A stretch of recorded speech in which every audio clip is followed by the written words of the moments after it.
Bon, ben, je suis content d'être là ce soir. Hein. Merci Seigneur pour ta grâce, tout ce que tu déverses. Vous savez, moi, Valence a une saveur particulière pour moi parce que j'ai fait les 400 coups ici. Hein. Juste à côté de là, j'ai la rue qui amène vers Font-Barlette. J'ai fait une course-poursuite avec la police et je les ai semés parce que j'étais avec ma Golf rouge décapotable. J'étais en train de faire des freins à main aux 2 stations essence qu'il y a dans l'avenue de Chabeuil. Et puis j'étais sous et un peu défoncé. Et puis mon collègue, il me dit « Regarde en face ». Et là, juste à côté, il y avait les flics qui étaient là. Et donc j'ai dit « Waouh !» Ils ont mis les gyros et on est parti en course-poursuite. Je me suis planqué dans Font-Barlette. Et puis voilà, et j'ai refumé un petit joint pour détendre l'atmosphère. Et après, je suis reparti en remontant vers Chabeuil pour dormir chez mes parents. Et puis, ils m'attendaient toujours là parce que moi, j'étais bien défoncé. J'avais réussi à les semer, mais voilà. Donc, je me suis fait arrêter avec de la drogue. J'ai fait tout un tas de bêtises dans ce coin-là. J'ai failli tuer des personnes. Pas avec des armes, hein, mais en me battant. Et donc, je reviens de loin. Et moi, si vous me voyez aujourd'hui ici, bah, c'est parce que c'est par grâce que je suis sauvé, comme nous tous. Mais j'en mesure le prix parce que j'étais loin dans la boue et quand j'ai été touché par Dieu, bah, tout ce que la Bible a dit, il faut pas faire ça, faut pas faire ça, faut pas faire ça, j'avais presque tout fait. Donc, je sais auquel prix j'ai été racheté, je sais d'où je suis sorti.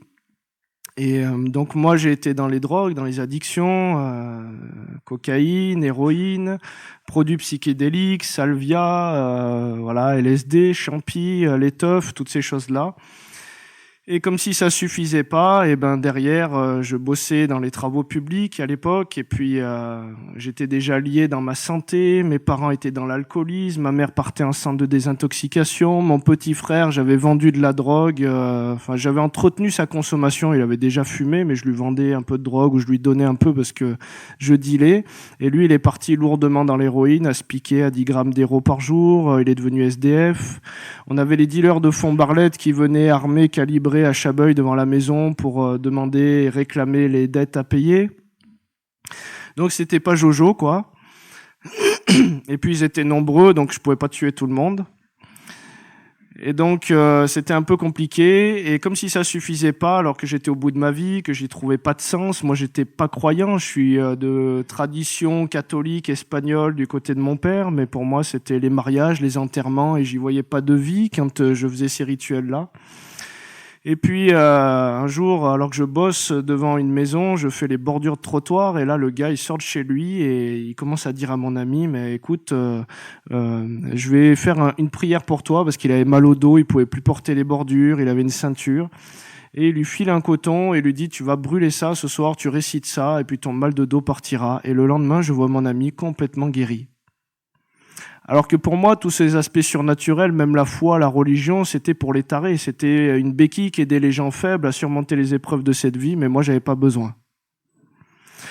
Et donc, quand ce gars-là, il est revenu le lendemain, bah, ça avait posé quelque chose quand même sur ma vie. Parce que moi, j'avais fait des tentatives de suicide, j'avais fait des bagarres avec la police, je m'étais bien fait abîmer ce bras à travers un arrachement de ligament avec une rixe avec la police. Je m'étais cassé les cervicales, je m'étais cassé le bassin, je m'étais cassé les métatarses. Je fumais une vingtaine de joints par jour les week-ends, plus les goudrons de l'enrobé, plus les 2 paquets de cigarettes. Donc à 20 ans, à la médecine du travail, on m'a dit que j'avais perdu la moitié de la capacité respiratoire pour un jeune de mon âge. Voilà, donc c'était pas Jojo au niveau de la santé, j'étais bien lié, dans mon âme j'étais bien cassé aussi, et puis là s'ouvrait une voie spirituelle où ce mec-là, il arrive et il me dit « Toi, il y a quelque chose de spécial sur ta vie ».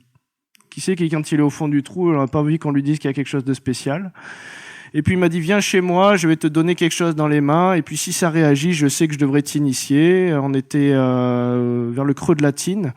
Et puis, il me donne un pendule dans les mains, et puis ce pendule, il réagit, se met à tourner, à voler, à aller à droite, à gauche, tout ça. Et puis, je me dis, mais c'est pas possible, je bouge pas mon bras, comment ça peut faire ça?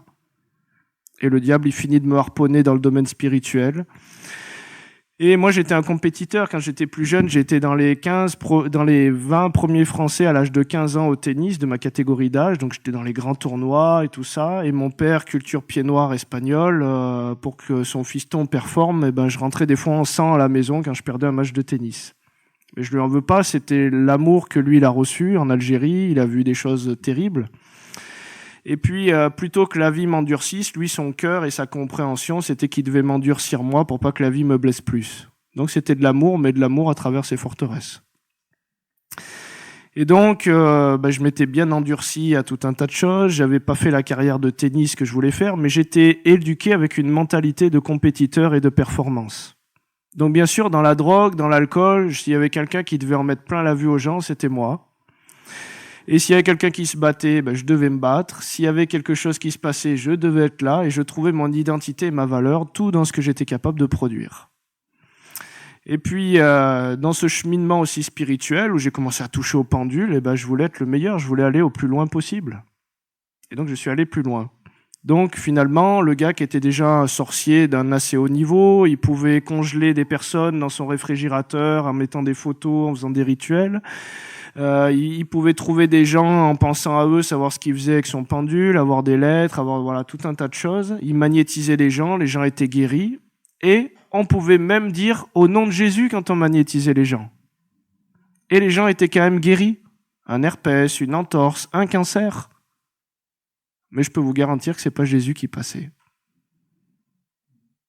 Donc je sais qu'il y a une vraie guérison au nom de Jésus, une fausse guérison au nom de Jésus. Et que tout ce que vous demanderez en mon nom dans la Bible, c'est onoma, c'est-à-dire tout ce qui est amené à sa mention, tant par son rang, son autorité et la compréhension de son œuvre, c'est pas de dire juste Jésus. C'est de l'avoir rencontré et de porter ce nom-là. Donc quelqu'un qui va prier Saint machin et Saint ci et Saint ça et machin et qu'on dit oui, mais dans cette conférence il faut dire Jésus, je vous garantis, faites attention, c'est pas Jésus qui passe. Et moi je connais un peu la délivrance puisque Dieu m'a équipé là-dedans et j'ai eu à délivrer beaucoup de personnes de réunions où il y avait des choses mêlées.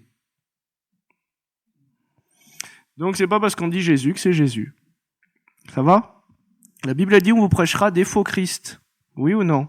Christ, ça veut dire loin et son onction. J'ai un ami en Espagne, il me dit il y a des personnes dans tel milieu religieux, ils priaient, les gens tombaient par terre, mais quand ils se relevaient, ils n'avaient pas des révélations de Jésus, mais des révélations de Marie.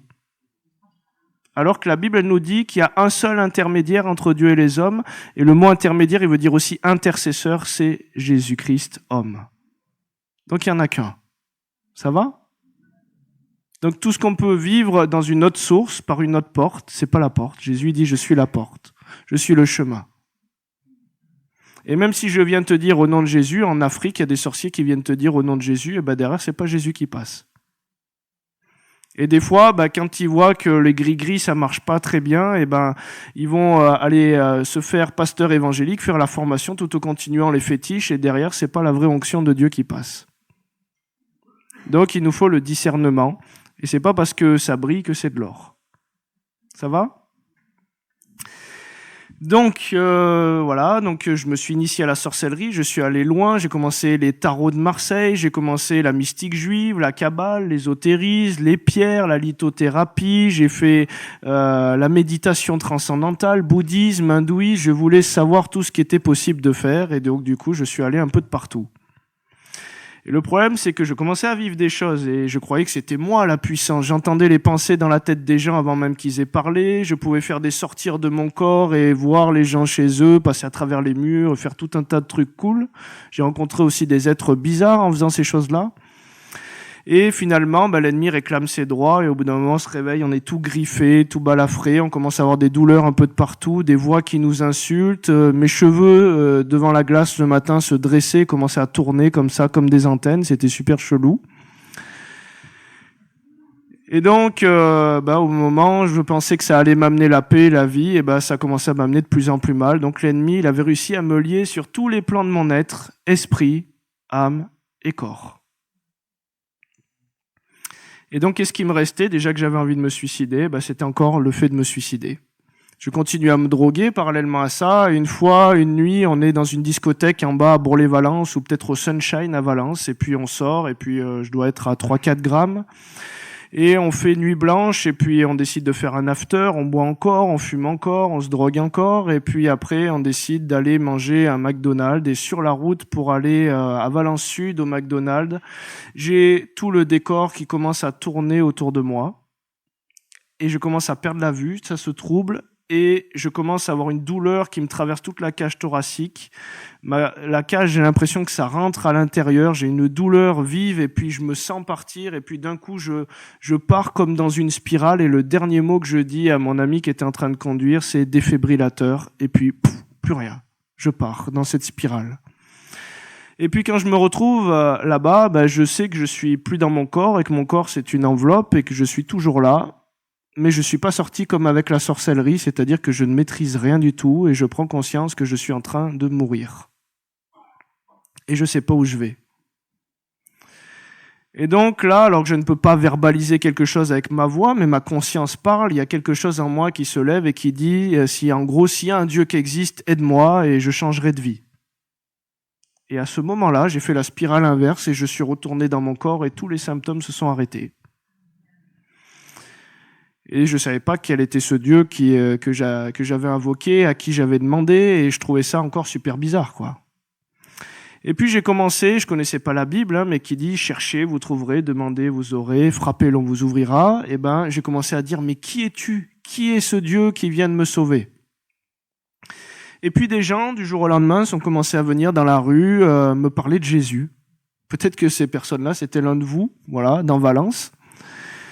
Et puis, ces personnes qui venaient me parler de Jésus, moi, je me suis dit, ça doit être des tarés, des témoins de Jéhovah. Je les ai envoyés un peu promener. J'étais un peu virulent quand ils étaient insistants, en leur menaçant de leur mettre un coup de pied aux fesses, quoi.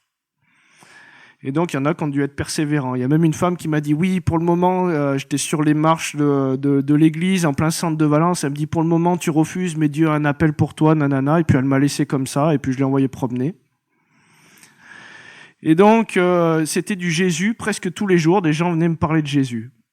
À un moment, je me suis dit, mais peut-être que je suis perché, quoi. Je suis dans mon monde, j'ai pris trop de trucs, j'en sais rien, je me fais une réalité que j'imagine, je l'attire, je sais pas. La loi de l'attraction, vous savez, qu'on nous dit dans l'ésotérisme, quoi. Et puis, je continue à cheminer comme ça, et puis je demande, qui es-tu ? Qui es-tu ? Et puis, j'ai des bannières publicitaires qui s'affichent sur mon ordi. Jésus est le Messie, Jésus est le bon berger, Jésus est le chemin. Je dis, c'est quoi ce délire ? Je finis le boulot, j'allume la télé, je tombe sur un film. Moi, j'aime bien les films de guerre. C'était toujours le film mafieux où le gars, il avait la croix chrétienne autour du cou en gros plan qui se mettait dès que j'allumais la télé. Je dis, c'est quoi ce délire ? Je changeais de chaîne, c'était un prêtre qui était en train de nous dire, oui, Jésus est le bon berger, je sais pas quoi, je dis. Et moi, je me suis dit, mais je suis fou, c'est pas possible. Et j'ai continué comme ça pendant presque 1 an. Et c'était du Jésus tout le temps, persécuté par la grâce. Et j'ai appris plus tard que dans le psaume 23, quand il est dit « Le bonheur et la grâce m'accompagneront tous les jours de ma vie », en hébreu, c'était pas ça, c'est plutôt « me poursuivront jusqu'à me toucher, me persécuteront ». Et oui, le bonheur et la grâce me persécuteront jusqu'à me trouver. Ça va ? Et donc, Jésus continuait à taper à la porte, et « Mais qui es-tu ? Mais qui es-tu » C'était tellement évident que moi, je cherchais autre chose. Et puis, à un moment, je demande à Dieu « Mais qui es-tu » Et dans une soirée arrosée, un ami à moi, qui était à 2 grammes comme moi, me sort un livre de sa bibliothèque, alors qu'il n'était pas croyant. Et ce livre, c'était un livre chrétien illustré pour les enfants, « Ta parole est un trésor ».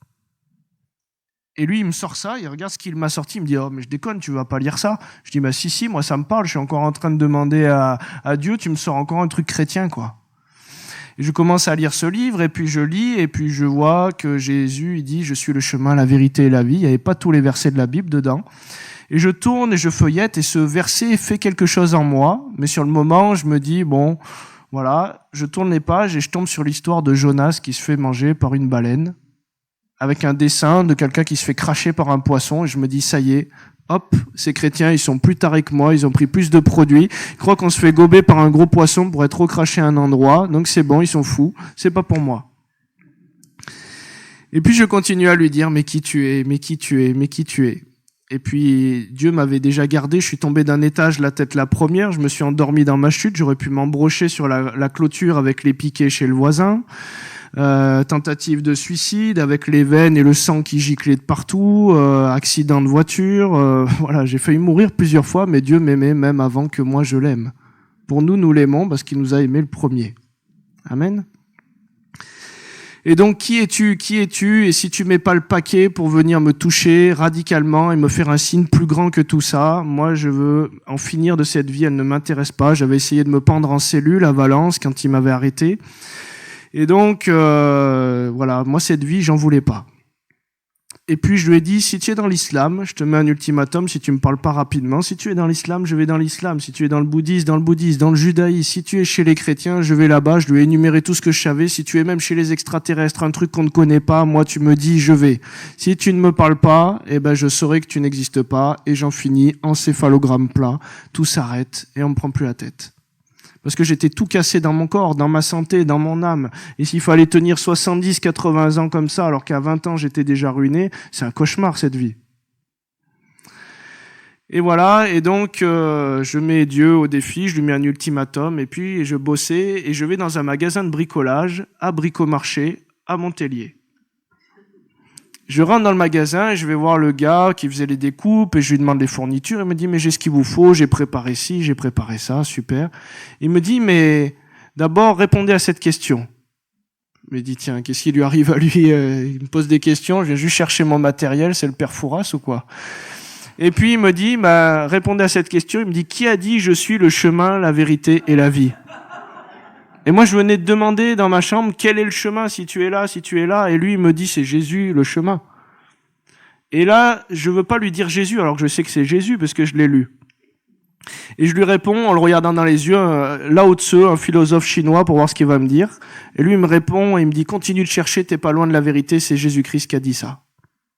Là, il fait un strike, je repars chez moi, je suis tout tremblant, j'ai pris le matos rapidement, je suis plus retourné dans ce magasin. Et puis je rentre chez moi et puis je me dis je suis taré, c'est réel. Il y avait une confrontation en moi de puissance, de royaume quoi. Et puis je sais pas comment on fait une prière pour donner sa vie à Jésus, mais moi je suis à Chabeuil chez mes parents. Et puis je lui dis bon bah voilà écoute, je crois que c'est bon, tu m'as convaincu. Allez tape là, ça match, je m'engage avec toi. Moi je sais pas comment on fait, il y a pas de prière toute préfaite, c'est mon cœur que Dieu a vu. Et puis je peux pas dire le Saint-Esprit m'est tombé dessus. Et puis je connaissais rien à la Bible puisque j'avais lu que ce petit verset dans ce livre pour les illustrer pour les enfants. Il n'y avait pas la Bible dedans, il y avait quelques petits passages. Et puis le lendemain, je me réveille et puis je sens que je suis différent. Et puis je sens que je commence à parler à ma famille et puis moi j'appelais ça une aura, une puissance qui était autour de moi. Je savais pas que c'était l'onction et je commence à parler à ma famille avec des mots nouveaux, une intelligence nouvelle. Et je réponds à leurs questions, je parle de Dieu, de l'existence. Puis c'est comme si je pouvais m'asseoir à côté de ce Cyril qui était moi et me dire il parle vachement bien ce gars-là. Et donc je sais que quand il renouvelle l'intelligence, il la renouvelle parce que je me dis mais c'était stupide ou quoi avant, c'est pas possible. Et là tout me venait, c'était clair, c'était limpide, j'avais des choses qui s'imbriquaient, tout devenait logique. Et puis j'ai arrêté de fumer, j'avais plus besoin du cannabis, j'avais plus besoin de la cigarette, j'avais plus besoin de tout un tas de choses sauf l'alcool, il n'a pas claqué des doigts pour me l'enlever comme ça. Il a enlevé tout le reste comme ça. Mais ça, il m'a dit, approche-toi de moi et je m'approcherai de toi. J'arrêtais 2 semaines, je retombais. Enfin, déjà 1 semaine, je retombais. J'arrêtais 2 semaines, je retombais. J'arrêtais 1 mois, je retombais. 3 mois, je retombais. Et au bout d'un moment, il a vu que je voulais m'approcher de lui, que je voulais résister, que je voulais combattre. Et la grâce a opéré. Donc, j'ai été libéré comme ça de l'alcool. Et puis, donc, je commençais à parler aux gens. Et puis, à un moment, je me suis dit, mais je leur parle de Dieu, de l'existence, je leur explique des trucs comme si je savais, alors que finalement, j'ai même pas lu la Bible, quoi. Et je suis allé à la CLC avec quelqu'un qui est devenu mon ami, Sylvie, qui tient la CLC à Valence. Et puis, je suis allé acheter une Bible. Et puis, j'ai vu en lisant ce bouquin, et j'ai retrouvé que tout ce que j'étais en train de leur dire, que je ne connaissais pas, je le retrouvais dans la Bible, sans l'avoir lu. Je dis, waouh, c'est génial, ça. Et moi, je suis très 1 + 1 = 2, j'aime bien expérimenter les choses, et je dis, bon, voilà, le renouvellement de l'intelligence, ça, je peux cocher. Il nous donnera le Saint-Esprit, on sera revêtu d'une puissance, on goûtera une vie nouvelle, ça, je peux cocher. Et puis, demandez, vous aurez, cherchez, vous trouverez, c'est vrai que je t'ai demandé, et que je t'avais jamais demandé de ma vie, je t'avais jamais rencontré, là, j'ai cherché, je t'ai trouvé, je peux cocher. Et puis je tombe sur les passages dans Marc 16 qui dit « Vous qui croyez en moi, vous imposerez les mains aux malades et les malades seront guéris, vous chasserez les démons en mon nom. » Je me dis, bon, moi j'ai pas trop de mal à croire qu'il peut y avoir un surnaturel dans le magnétisme et dans les trucs que je faisais de sorcellerie, j'ai vécu des trucs comme ça. Mais le diable, il te donne toujours 10 € si c'est pour te voler 100 €. Donc derrière, il y a eu des personnes de leur famille sont morts. Un cancer généralisé était encore plus grave, c'est déclaré. Une maison a brûlé. Il y a toujours des conséquences. La guérison divine est sans contre-coup, complètement gratuite. Ça va ? Et donc, je me suis dit, je vais mettre ça en pratique. Je sais pas comment on fait, mais moi, j'avais toujours des voix qui m'insultaient et qui me disaient de me suicider. Je me voyais en sang. Même dès que je prenais la voiture, je me voyais mort sur le bas-côté. Et puis je me suis dit, allez, je vois qu'on peut délivrer au nom de Jésus, je tape prière de délivrance sur Internet et il y a un mec qui met une formule du genre, comme la cire disparaît en face du feu, qu'ainsi périsse le diable devant la face de Dieu, je te chasse Satan de ma vie au nom de Jésus-Christ. Il a adapté un passage de la Bible en prière et donc je me suis dit, je vais prendre ça et puis je vais le confesser jusqu'à ce qu'il se passe quelque chose. Et au bout d'une heure, il s'est passé quelque chose. Ça a commencé à vibrer, monter en moi, et moi j'étais en train de confesser mon truc comme un mantra un peu, et puis je confessais, mais avec la foi qu'il devait se passer quelque chose, et au bout d'une heure, il y a quelque chose qui est monté, et ça s'est arraché de ma tête comme des racines, je suis parti vomir, et de la minute d'avant à la minute d'après, je voyais la vie en couleur, j'aimais les gens, j'avais plus de pensée de mort. Je dis, waouh, c'est pas possible, ça aussi on peut cocher.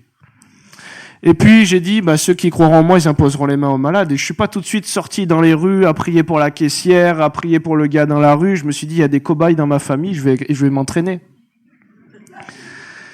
Mon père, il avait une algie vasculaire faciale, il était sous oxygène la moitié de la journée. Ma mère, elle avait le nez cassé, la cloison nasale tordue, et donc je me suis dit, je vais aller prier pour ma maman.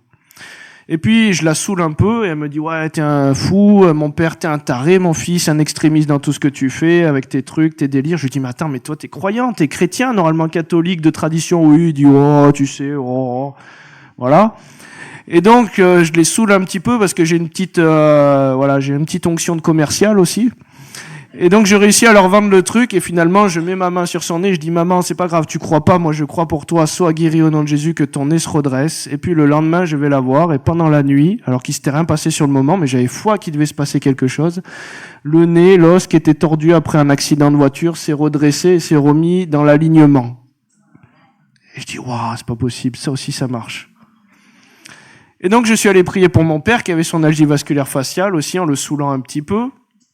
Et mon père, c'était un peu l'irréductible gaulois, quoi. Là-dedans, il fallait pas le chercher. Pour lui, je ratais ma vie si j'étais pas avec les femmes, si je buvais pas un coup, si je faisais plus de sorties, tout ça.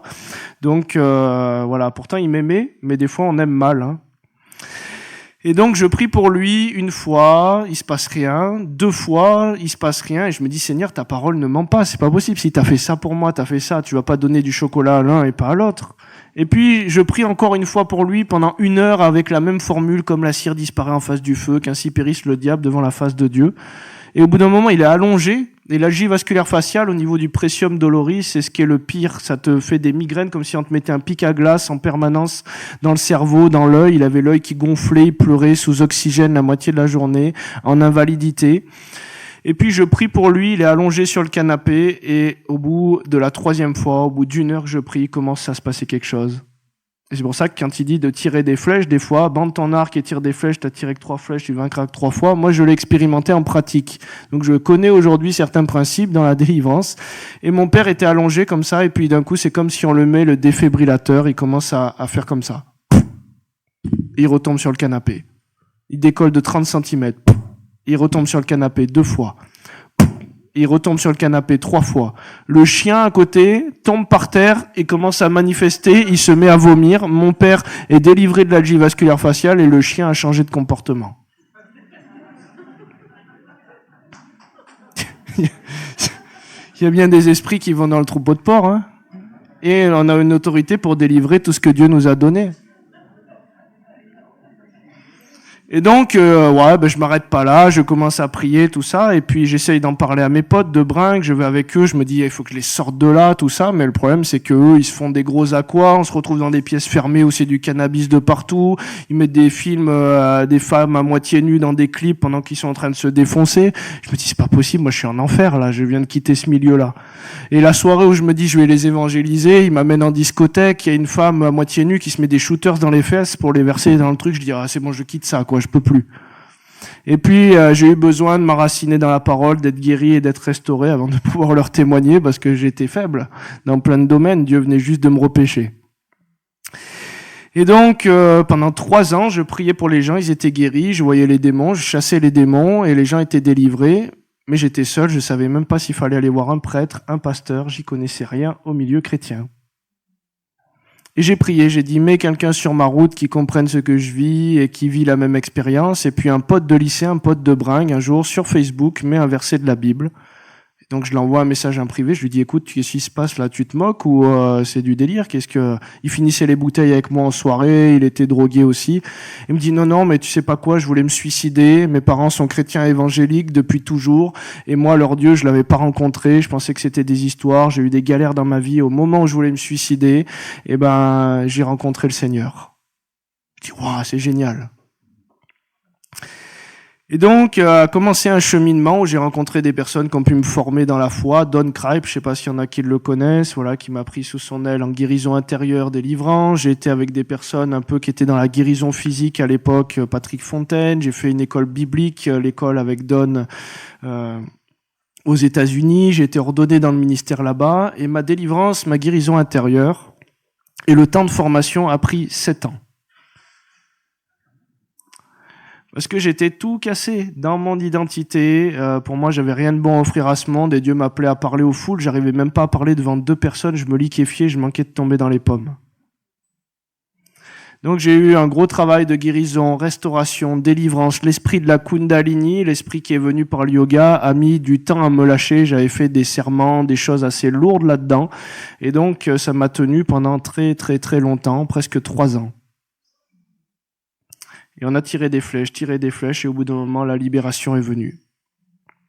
Dieu a traité des aspects de mon comportement, de mon âme aussi, qui était abîmée, fragmentée, cassée, jusqu'à ce que je puisse avoir assez de racines et le tronc soit assez solidifié pour que l'arbre puisse commencer à porter des fruits et tenir ferme face aux tempêtes qu'il y a, parce que la vie chrétienne, c'est pas exempt de tempêtes. Et puis normalement, un arbre, il doit porter du fruit de plus en plus et le tronc de plus en plus grandir. Donc on commence à un moment, mais Dieu nous envoie quand on a quand même les dents assez solides. Oui ou non? Donc voilà un petit peu, et donc ça fait maintenant 7 ans que je suis à plein temps dans le ministère, où le Seigneur m'a dit « Tu m'aimes ?» Je dis « Oui ». Il me dit « Lâche tout et suis-moi ». Et donc quand on lui dit « Oui, je t'aime, oui, je suis prêt à tout te donner », mais qu'il nous le demande, là, ça fait une différence, quoi. Donc lâcher son boulot, son travail, sa famille, voilà, ses finances aussi. J'avais de quoi m'acheter un appart content avec le boulot que j'avais, puis je suis retombé à 0 sur mes comptes en finançant tout.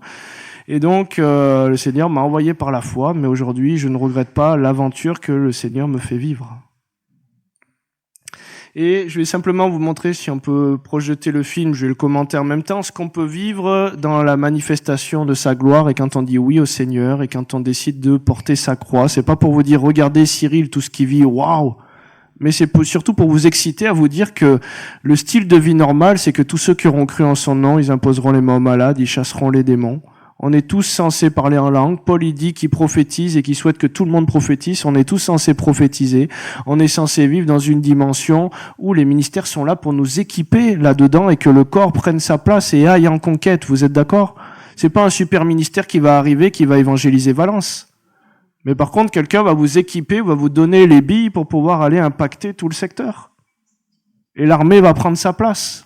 Amen. Donc là, par exemple, voilà, on est en mission au Togo, à côté du Bénin, on est allé au Bénin aussi, et les sorciers roulaient sur la place et venaient donner leur vie au Seigneur. Ils étaient attirés sur 200 mètres en train de rouler au sol, alors que c'est des gens qui tuaient des personnes à distance, qui faisaient des sacrifices. On a eu des milliers et des milliers de personnes qui donnaient leur vie au Seigneur, des aveugles qui ont vu, des paralysés. Ça a fait tellement de bruit qu'on a touché à des généraux de pays, on a touché à des ministres, à des personnes pour qui on a pu prier. Cette petite fille avait les yeux blancs et des pupilles se sont recréées, elle a commencé à voir et du coup 300 personnes ont donné leur vie au Seigneur dans un village qui n'a pas été atteint par l'évangile. Au Cambodge, dans un lieu où les personnes ne parlent que khmer et c'est la culture bouddhiste. Et on ne parlait même pas khmer. On s'est dit, mais comment le Seigneur va passer? Et il dit, le Saint-Esprit était communiqué par l'imposition des mains des apôtres. On priait, on imposait les mains aux enfants, ils tombaient dans le repos de l'Esprit. Quand ils se relevaient, ils avaient vu Jésus, les anges, ils étaient convaincus que c'était la bonne voie à suivre. Alors qu'il n'y avait pas de culture chrétienne avant. C'est le Saint-Esprit qui leur a amené la conviction de péché, de justice et de jugement. les militaires en armes dans des zones où il fallait pas amener l'évangile, où c'était interdit, on pouvait se faire tuer. Ils tombaient en armes à côté de Bouddha, à côté du génie de la prospérité, et les villages venaient à la conversion en masse. On a pris des gens tuberculeux dans les bras et ils étaient guéris complètement alors qu'ils étaient à l'article de la mort et que c'était très contagieux. Mais sur la parole de Dieu, on ne fait pas ça dans la chair, hein, bien sûr. Madagascar, des enfants. Moi, j'avais fait presque tout ce qu'il fallait pas faire, mais ces enfants, ils devaient avoir 5 ans, 6 ans, 10 ans, convaincus que si ils étaient pris maintenant, ils n'allaient pas du bon côté. Qu'ils avaient besoin de Dieu dans leur vie. Un enfant, ça triche pas. Si on peut baisser le son un tout petit peu, ouais, merci.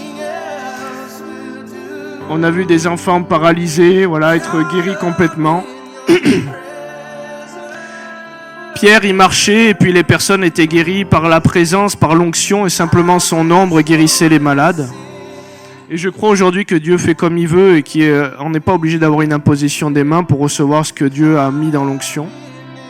On a vu des salles entières, on ne pouvait pas imposer les mains à tout le monde. Il y a des personnes, même dans les conventions, ils étaient trop nombreux. Et on s'est dit comment il va faire. Et le Saint-Esprit soufflait quelque chose. Et c'était 300, 400 personnes qui tombaient dans sa présence, qui donnaient leur vie au Seigneur, qui étaient touchées. Moi je dis Seigneur, ça ressemble à rien. J'ai pas appris ça dans ma formation théologique. Et le Seigneur, il me dit il y a plus. Il y a plus. Il veut élargir l'espace de notre tente. Il veut qu'on le laisse passer comme lui veut passer. Des personnes ont eu des bijoux en toc qui se sont changés en or. Et on va dire, mais pourquoi tu fais ça? C'est pas écrit dans la Bible. Ouais, mais Dieu m'a remis un plein d'essence, c'est pas écrit dans la Bible non plus. Et dans des pays défavorisés où Dieu leur disait, mais regardez, c'est pas de ces personnes européennes dont vous devez dépendre, c'est de moi. Et je peux vous donner de la caille si j'ai décidé de vous donner de la caille, de vous nourrir à la manne, si je décide que vos vêtements ne s'usent pas. Là, on était avec Joachim dans un quartier niveau 1 tenu par les gangs avec les machettes, les armes et tout. Et on prêchait l'évangile sur la place publique. Les gangs nous avaient ouvert le territoire à travers une pasteur qui s'investit là-bas. Et un autre gang à 50 mètres de là était en train d'agresser le premier gang qui voulait nous agresser, voler le matériel. Donc à 50 mètres, il y avait une rixe. Et nous, on prêchait l'amour de Jésus et les gens étaient guéris, les paralytiques se levaient. Et la Bible, elle nous dit, si tu crois, tu verras la gloire de Dieu. Tout est possible à celui qui croit.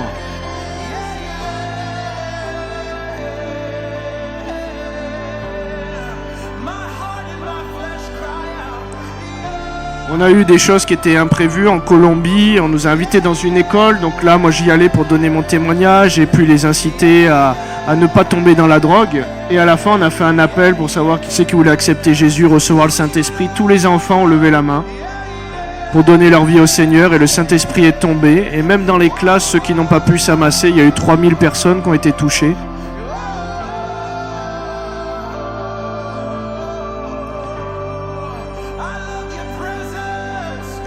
On a eu des enfants qui avaient des pierres précieuses qui leur apparaissaient dessus. On a fait analyser même certaines pierres, le métal, et ils nous ont dit mais c'est des trucs qui sont parfaits, c'est pas fait de main d'homme. On a eu des gens qui ont reçu de nouvelles dents, on a eu des nouveaux membres, des dents en or dans la bouche, ou les caries se pavaient d'or aussi dans la bouche de certaines personnes.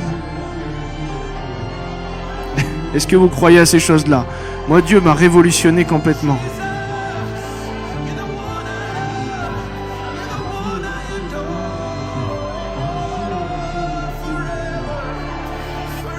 Ça, c'est dans un centre de réinsertion où la plupart, c'est des gens qui étaient dans les addictions, même certains étaient dans les gangs, ont tué des personnes.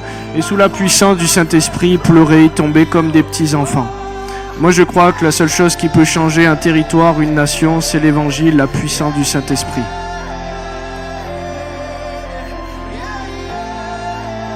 Dans la rue du Crac à Medellín, où vous voyez des scènes terribles, des gens se piquer, des gens se droguer, des gens avec des armes, des enfants qui se prostituent, comme à Madagascar, pour payer leur dose de drogue, avec des personnes qui arrivent, des Européens riches. Cette femme avait les os qui sortaient en bas du corps, là c'est 2 traces noires, et on a prié pour elle. Et puis quand elle est tombée, elle s'est relevée, on lui a dit marche, et marche sur la parole de Dieu, et puis un nouvel os a pris place et elle n'avait plus de douleur.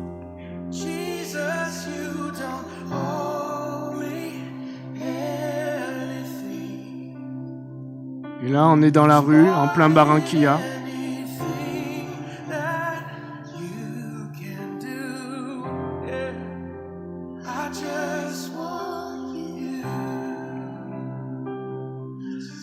just let your heart cry out to him right now. I just want you, yeah. Bon, on peut arrêter là la vidéo simplement pour vous montrer que voilà, Dieu veut nous emmener plus loin. On a eu un pasteur à Madagascar pendant 1 mois, les sacs de nourriture se sont multipliés. On a eu une résurrection d'un mort à Valence. Le bébé était dans le sein de sa mère avec les organes hors du corps, pas formés, pas viables. Et le médecin avait prévu de l'enlever pour pas que ça pourrisse dans le ventre de la maman. C'était chez les Roms à Valençol. J'ai prié et puis les organes sont rentrés dans le corps et l'enfant est né viable. Et là, c'est la semaine dernière, il y a une autre sœur pour qui on prie pour la délivrance depuis presque 1 an. On nous a expliqué qu'elle est rentrée depuis 8 mois à l'hôpital. Quand on a prié, elle a eu de l'huile qui a coulé sur ses mains plusieurs fois, des délivrances. On a prié en assemblée. Elle est morte cliniquement et ressuscitée. Et elle ne pouvait plus marcher. Aujourd'hui, elle se lève. Elle m'a envoyé un message. Elle a le visage transformé. Elle marche et elle peut sortir de l'hôpital. Donc je crois à la puissance du Saint-Esprit, je crois au miraculeux de Dieu, je crois à la folie de Dieu qui est plus sage que notre sagesse humaine. Et je crois que Dieu veut nous élargir et que Dieu veut nous faire comprendre et nous dire « Arrêtez, sachez que je suis Dieu ». Vous savez, des fois que notre bonne théologie, on arrive, comment ça va se faire, on a prévu notre programme, et t'as que des enfants en face de toi, et même des enfants qui ne parlent même pas ta langue. Alors, qu'est-ce que tu vas leur sortir? Manuel, petit 1, petit 2. Et donc Dieu nous veut, le Seigneur c'est l'Esprit. Vous savez, je vais vous dire un truc aussi parce que ça me tient à cœur. Pour ceux qui ont Facebook et qui ont vu, il y a quelques jours, j'ai mis ma maman qui a fait un couscous. Et j'ai vu les réactions, ça a suscité des réactions, je crois qu'il y a 194 ou un truc comme ça, réactions que ça a suscité le couscous. Et il est bon le couscous de ma mère. Mais j'ai été attristé de voir que juste en dessous, la photo du dessous, c'était la résurrection de cette sœur et que ça avait fait 90 réactions. Et je me dis, le couscous, Seigneur, est-ce que c'est pas prophétique et que ça monte pas là où on a faim et là où on a soif? Même s'il est bon le couscous, je crois que Dieu veut nous dire, est-ce que c'est de moi que tu as faim et que tu as soif? Vous imaginez? C'est l'euphorie pour un couscous et une résurrection fait 90 commentaires. Je crois qu'il y a quelque chose qui loupe le but et il y a quelque chose que Dieu veut réformer. On a fait des réunions, on nous dit mais pourquoi dans des endroits il se passe plus de choses? Mais j'ai vu des gens faire 3 jours de marche aveugles avec un œil mort, c'était une peau morte, il n'y avait rien pour toucher le pan de la robe de Jésus. Ils arrivent à la réunion et forcément il se passe quelque chose de dingue. On louait, on priait pendant toute une journée sous des bâches avec la pluie, les gens dansaient dans la boue alors que nous si on n'a pas notre petite chaise bien calée c'est compliqué. Et ils étaient là et pendant 10 heures. Et les miracles ne cessaient pas et se multipliaient. Mais qu'est-ce qu'ils ont de plus que nous? Pourquoi? Ils ont faim et soif. Et nous, quand on a un petit mal de tête, tout de suite, on pense à l'aspirine plutôt qu'à penser à celui qui peut tout. Qui peut te dire aussi, prends l'aspirine, il n'y a pas de souci. Mais est-ce qu'au commencement est sa parole? Amen. Ok. Donc simplement, je crois que Dieu veut nous interpeller et nous dire, voilà, est-ce qu'on joue à l'église? Est-ce qu'on a un joli système chrétien où on se réunit le dimanche, on tape des mains, on a fait nos 2 heures, notre BA, et qu'est-ce qui se passe les 7 jours qu'on a dans la semaine, les autres heures de la semaine? On lui dit, je te donne toute ma vie, 2 heures dans la semaine. Et même dans ces 2 heures, des fois, est-ce qu'on lui donne réellement notre vie? Est-ce que c'est vraiment lui qui est Seigneur? C'est des questionnements.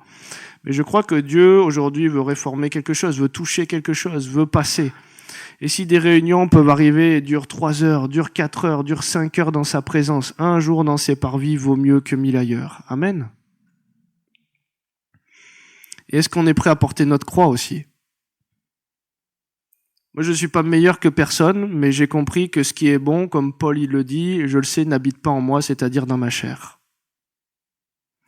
Donc, vous voyez pas quelqu'un qui est un super-héros, vous voyez quelqu'un qui a compris qu'il ne pouvait pas miser un copec sur lui, mais qui misait sur la grâce de Dieu et qui, quand il lui dit avance, et ben, quand il lui dit de faire des choix, il doit avancer, il doit obéir.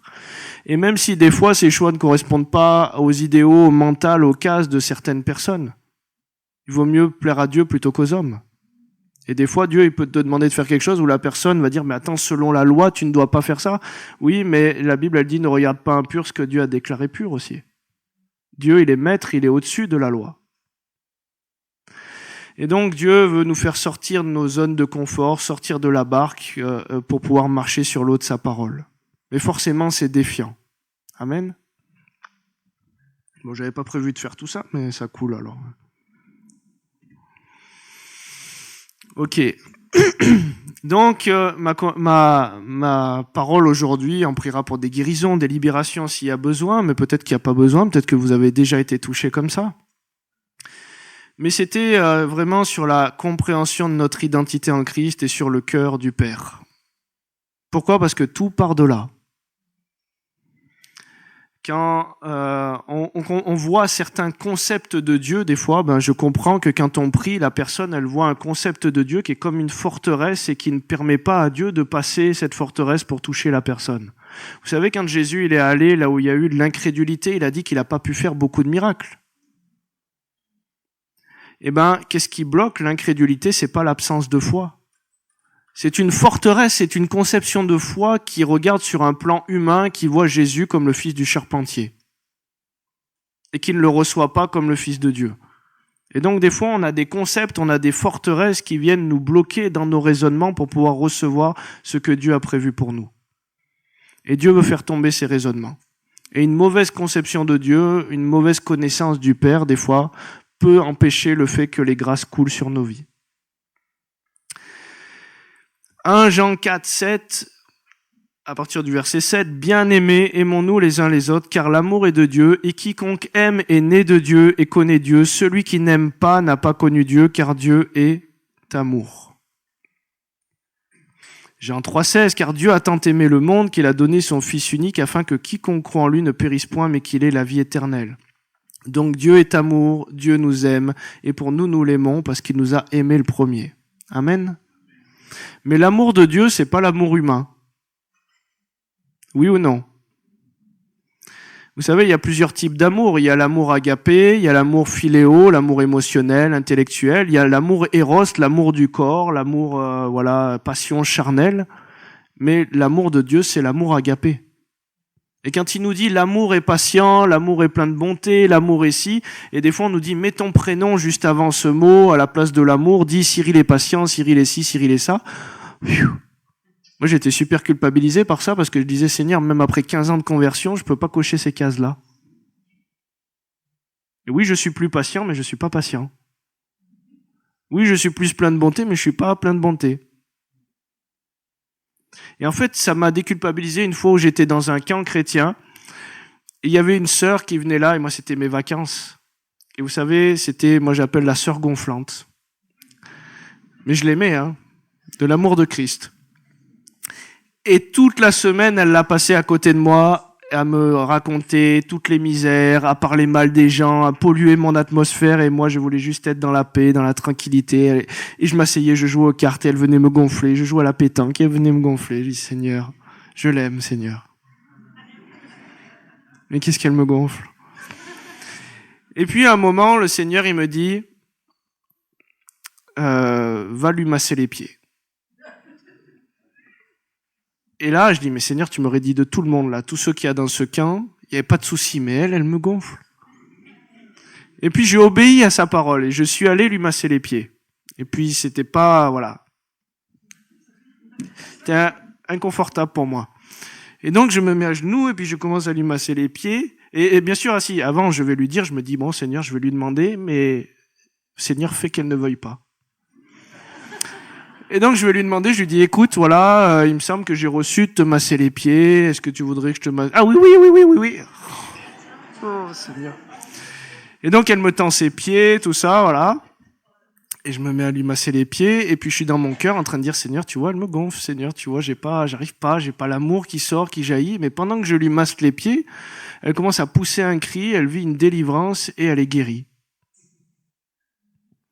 Et en fait, elle avait des pertes de sang depuis longtemps et elle a été complètement guérie sur l'acte d'obéissance. Je dis, mais Seigneur, c'est fou, tu t'es servi de moi. Et il me dit, mais oui, mais quand l'amour est patient, c'est l'amour agapé, c'est l'amour divin inconditionnel, il est question de moi, il n'est pas question de toi. Et l'obéissance à mon amour vaut mieux que tes sacrifices pour essayer d'aimer. Et là, j'ai dit, waouh, et ça m'a déculpabilisé parce que je correspondais toujours pas au standard de Dieu. Vous comprenez ? Et donc, l'amour de Dieu, c'est pas notre amour humain. Notre amour humain peut louper le but. Vous êtes d'accord avec ça? Et même notre amour humain, il pue dans les narines de Dieu. L'amour de Pierre pour Jésus qui devait se faire livrer, vous imaginez, il l'aimait quand même. Il avait passé 3 ans à être formé et il lui dit, je dois souffrir, Non, ça ne t'arrivera pas. Et ben la compassion et l'amour humain qu'il a eu pue dans les narines de Dieu. Il lui dit, arrière de moi, Satan. Tu te positionnes en adversaire quand c'est toi qui passes devant moi. Donc la compassion humaine et toutes ces choses-là doivent mourir à la croix. Amen. Donc Dieu est amour, mais il n'est pas dans l'amour humain. L'amour, des fois, Jésus qui rentre dans le temple et qui renverse et qui fait un fouet, eh ben c'est l'amour. Pourquoi? Mais c'est l'amour premièrement pour le royaume de Dieu et sa justice. Le zèle pour sa maison nous dévore. Et le vrai amour, c'est de dire à quelqu'un quand il y a quelque chose qui va pas. Le vrai amour déracine, abat, défriche, arrache des fois pour pouvoir planter, enraciner la vérité de Dieu. Le prophète Jérémie. Mais la source de Dieu, il est important de comprendre le cœur de Dieu, que Dieu ne flagelle pas, que Dieu n'envoie pas la maladie pour t'éduquer, que Dieu, il est un bon Père. Amen. Jacques 3, verset 10, il nous dit « De la même bouche sortent la bénédiction et la malédiction. Il ne faut pas, mes frères, qu'il en soit ainsi. La source fait-elle jaillir par la même ouverture l'eau douce et l'eau amère? Dieu qui est amour va-t-il amener la sentence, la condamnation ?» Il dit « Je ne condamne personne. » Il n'y a aucune condamnation pour ceux qui sont en Christ. S'il n'y a pas de condamnation, il n'y a pas de sentence de son côté. Oui ou non? Et il dit que personne, lorsqu'il est tenté ou même éprouvé, le mot il veut dire, ne dit c'est Dieu qui me tente, parce que Dieu n'est pas tenté par le mal et il ne tente lui-même personne. Ça va? Donc c'est important de comprendre le cœur de Dieu, parce que des fois, en fait, sur un mauvais réglage de foi, on est en train d'attirer les choses que l'on croit, puisque la foi hérite de la promesse. Mais une foi mal réglée hérite de la promesse de l'ennemi. Ça va? Une fois, j'ai un gars qui me dit « Oh là là, gloire à Dieu, prie pour moi, j'ai un problème à la jambe et tout. » Je lui dis « Mais ok, raconte-moi. » Il me dit « Mais gloire à Dieu, c'est Dieu qui m'a envoyé ça. » Je lui dis « Mais tu veux que je prie pour ton problème à la jambe et tu me dis « Gloire à Dieu, c'est Dieu qui t'a envoyé ça ?» Je lui dis « Si tu veux que je prie pour toi, c'est que tu vois bien qu'il y a quelque chose qui ne matche pas. » Donc si tu me dis que c'est Dieu qui t'a envoyé ça, je vais pas prier contre la volonté de Dieu, donc garde ton truc.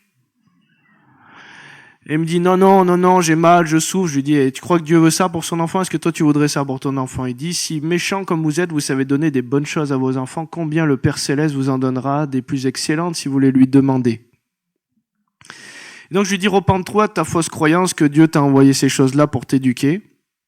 Et puis on priera. Il me dit ouais mais on a déjà prié pour la guérison. Je lui dis ouais mais repens-toi d'abord de ta mauvaise vision de Dieu, parce que tant que tu crois ça, c'est comme une forteresse de croyance qui l'empêche de pouvoir agir dans ta situation.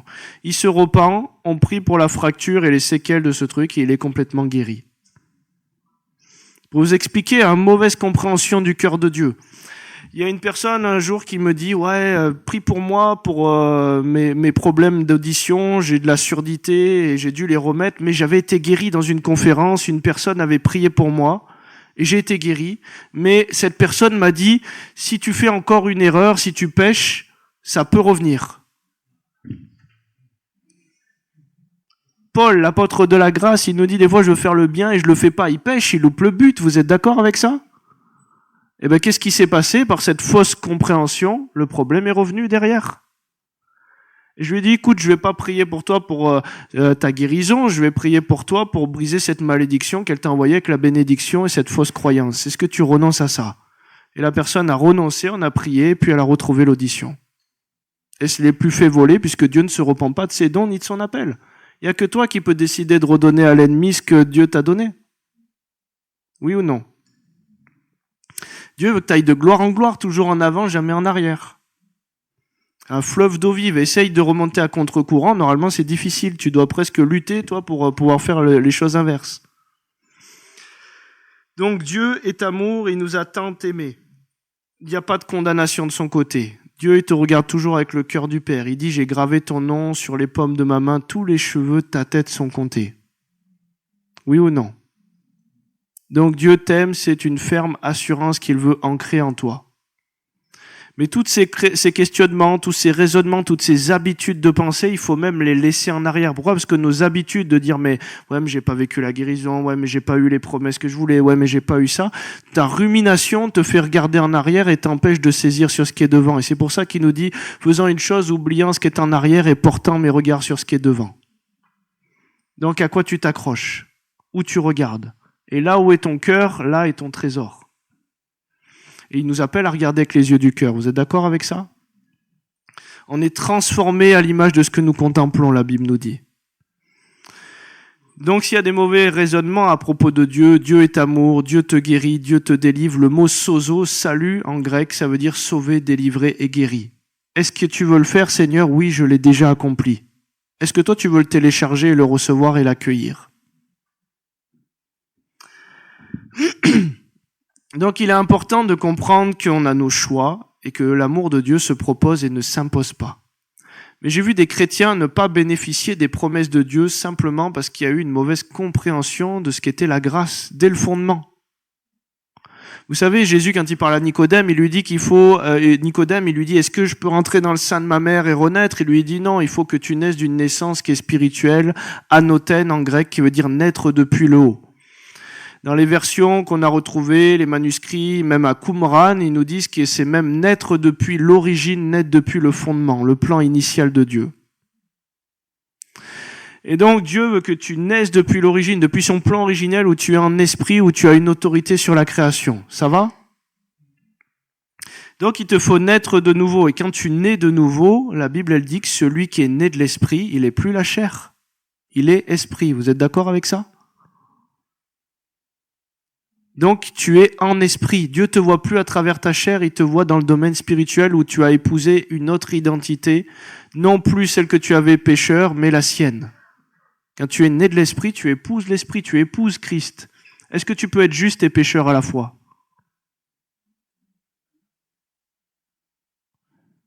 Est-ce qu'on peut être juste et pécheur à la fois? On n'a plus qu'une identité, celle qu'on choisit par la foi, puisqu'il a mis devant toi la vie, la mort, le bien, le mal, choisis. Je choisis la vie. Je choisis la tienne. Je choisis ton identité. Et Paul, il le dit, quand je veux faire le bien, le mal est attaché à moi et des fois le mal que je ne veux pas faire, je le fais. Mais si je le fais, c'est plus Paul. Paul, c'est le nouveau. Il est en esprit, il est assis dans les lieux célestes avec Christ. C'est le Paul de la chair qui n'est plus moi. Vous comprenez?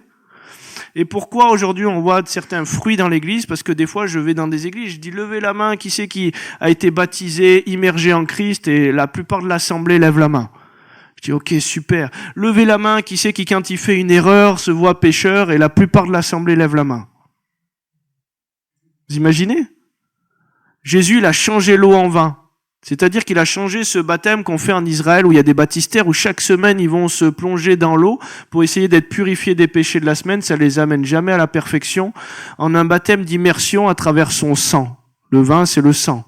Le meilleur des produits détachants où tu es nettoyé une fois pour toutes. Eh ben, il y a des gens qui vont dans les eaux du baptême et ça reste juste un rituel et il n'y a pas la compréhension de la grâce. Et quand ils rentrent dans les eaux du baptême, ils sont pécheurs secs et ils ressortent, ils sont pécheurs mouillés. Est-ce que vous pensez que ça a posé quelque chose de spirituel sur leur vie? C'est une immersion dans la grâce de Dieu, mais ça s'obtient par la foi. Et la foi, c'est ton système de croyance qui doit être juste. Oui ou non? Et donc, c'est cette croyance-là qui permet que tu es enraciné dans les lieux célestes et de là, l'arbre, il peut grandir et commencer à porter du fruit. Et normalement, tu dois porter du fruit, ça doit se voir dans la matière, c'est ton héritage. Tu es un roi, tu es une reine. Ton Dieu ordonne, c'est un décret dans la Bible, il nous dit que tu sois puissant. Il ne peut pas en être autrement si tu reflètes ton Père. Celui qui m'a vu a vu le Père. Oui ou non? Donc il doit y avoir une émanation de la grâce, il doit y avoir les fleuves d'eau vive qui coulent quand tu es enraciné dans la bonne terre et quand tu as compris ton héritage. Mais Dieu, si tu te déracines à chaque fois, même si tu es 99% du temps juste et 1% pécheur, tu n'es pas juste. Oui ou non?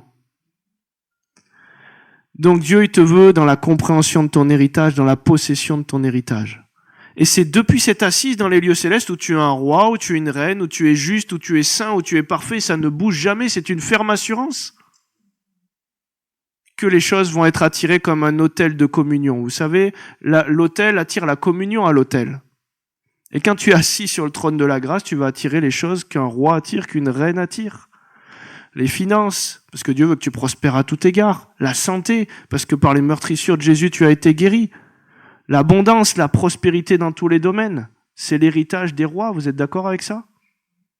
La puissance de Dieu, puisque tu es assis dans sa puissance. La sainteté de Dieu et la conviction de péché autour de toi, puisque tu reflètes la sainteté de Dieu. Et on l'a déjà vu, je marchais dans les rues, des gens tombaient en repentant, je leur avais même rien dit. Tu vas être assis dans la guérison et tu deviens guérison puisqu'il est. Et tel il est, tel nous sommes aussi dans ce monde. Tu vas dire bonjour à des personnes en serrant la main. La guérison va passer à travers toi puisque tu es guérison. Et tu n'auras même pas prié. La Bible, elle te dit même pas de prier, elle te dit imposer les mains aux malades. Il y a des gens à qui j'ai fait une tape dans le dos, ça va, ça fait longtemps qu'on ne s'est pas vu. Ils m'ont dit, oh là, j'ai une excroissance qui vient de disparaître. Et donc Dieu, il te veut.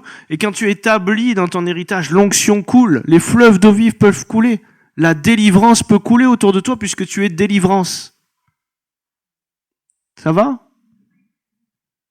Donc il est important de comprendre notre héritage, il est important de comprendre notre identité en Christ et de comprendre de quel amour le Père nous a aimés et tous ceux qu'il nous a donnés.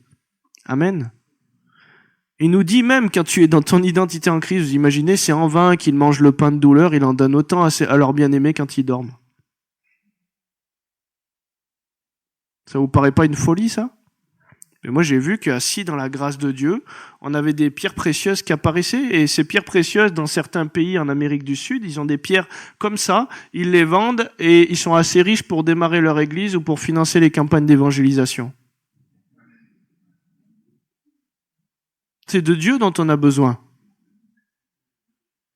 Ça va?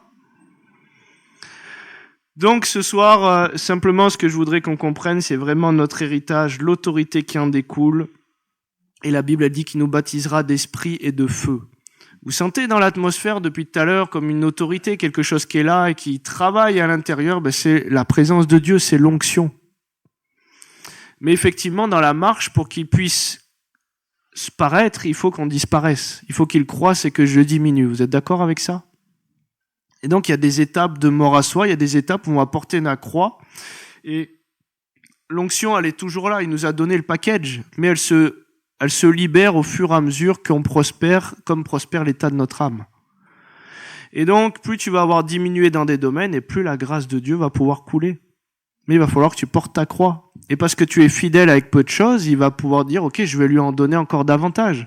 Parce que s'il te donne 1 million d'euros tout de suite et que ton cœur n'est pas travaillé, que ça t'amène dans le décor, ou s'il te donne la puissance à ressusciter les morts et que derrière tu t'enorgueillis et que tu pars complètement dans le décor, eh ben, sans maîtrise, c'était la pub Michelin, sans maîtrise, la puissance n'est rien.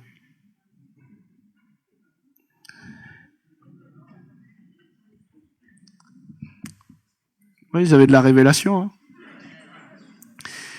Donc ce soir, on va prier s'il y a des besoins, mais ne te demande pas si Dieu veut faire quelque chose, il l'a déjà fait. Ne te demande pas si Dieu veut manifester sa puissance et te libérer dans une nouvelle dimension. Oui, c'est sa volonté. Mais par contre, la Bible, elle dit, faisant une chose aussi, c'est que celui qui s'approche, il faut qu'il croie qu'il ait reçu ce qu'il demandait. Vous savez, on a fait des conventions de guérison avec plusieurs ministères, et il y avait cette personne qui était là.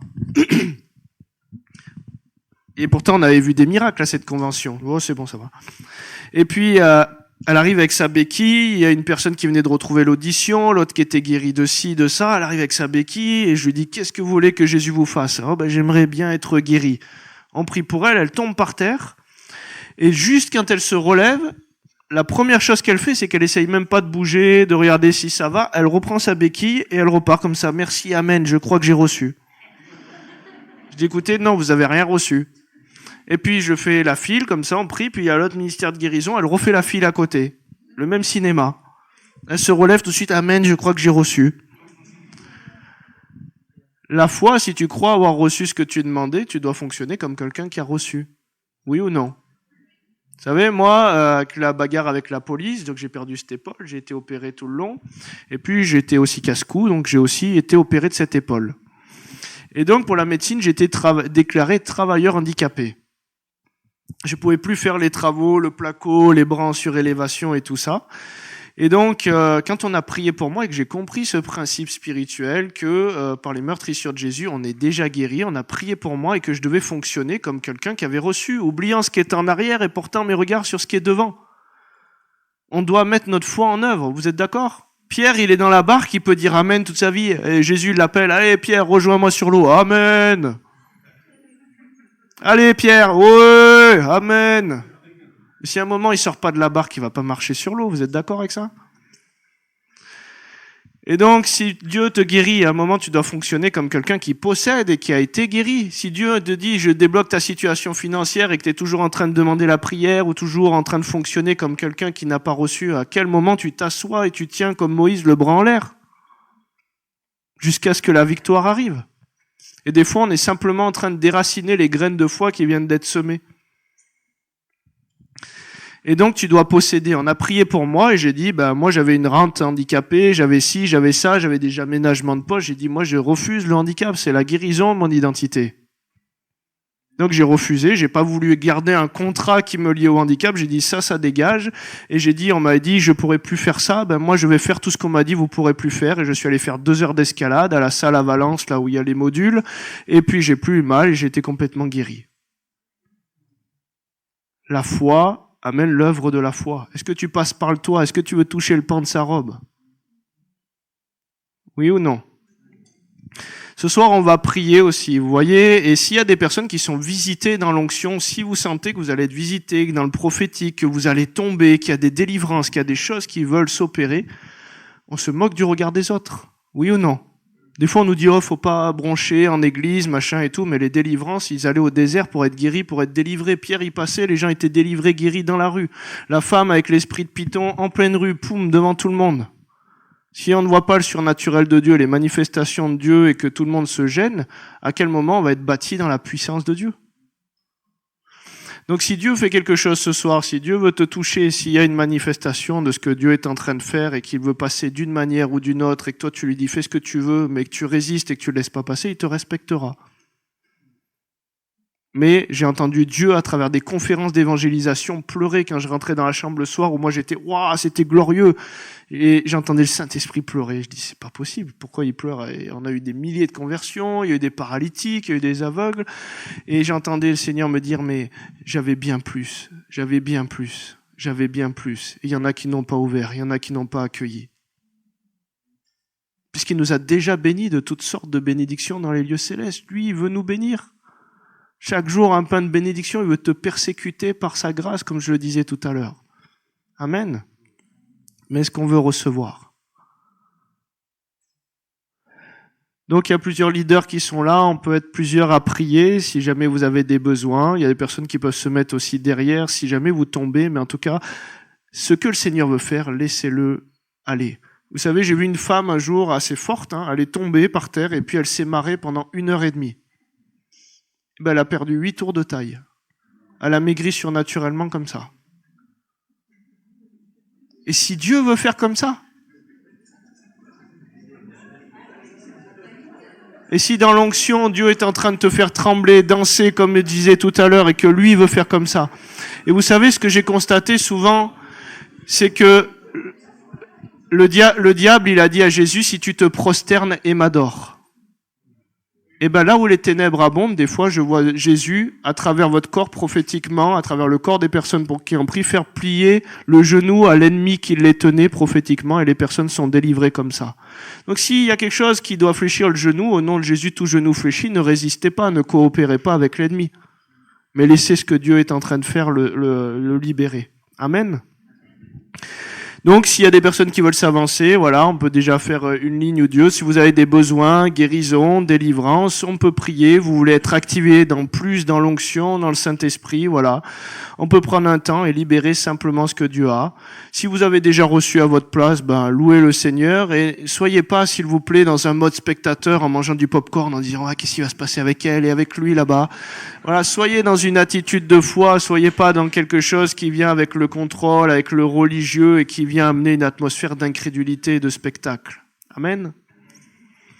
Le Seigneur, c'est va pour toi. Et tu te moques de ce que les gens peuvent partir du moment où toi tu pars avec ta bénédiction, ta guérison et ta délivrance. Oui ou non?